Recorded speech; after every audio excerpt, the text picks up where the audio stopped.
When I first started my business, I was flying by the seat of my pants. I had no direction.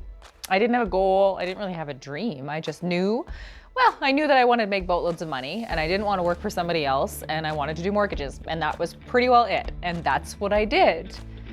Looking back now, it probably would have helped a lot if I had a little bit of direction and I did look at where I wanted to go, because the decisions that I would have made then might have been a little bit different.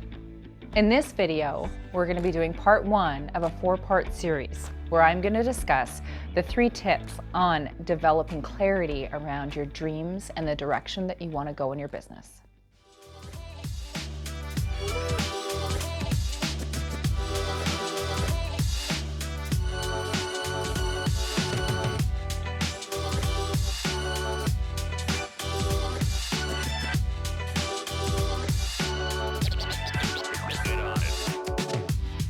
So, what if money was no object?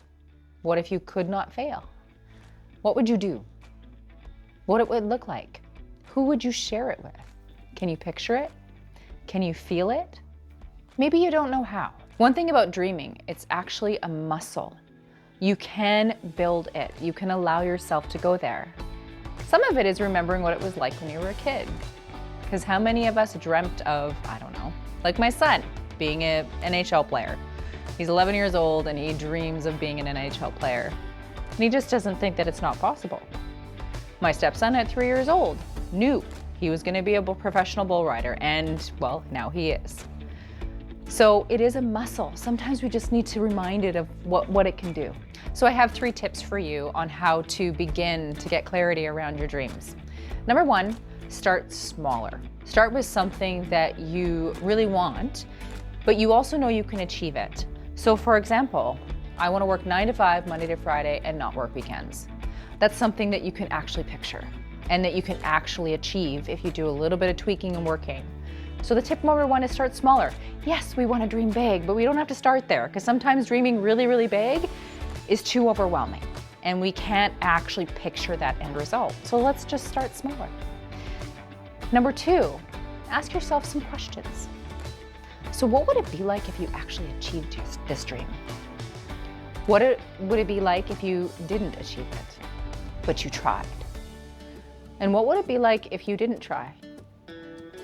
And then what are you afraid of?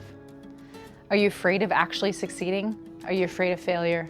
Afraid of judgment from other people? Afraid of doing the work?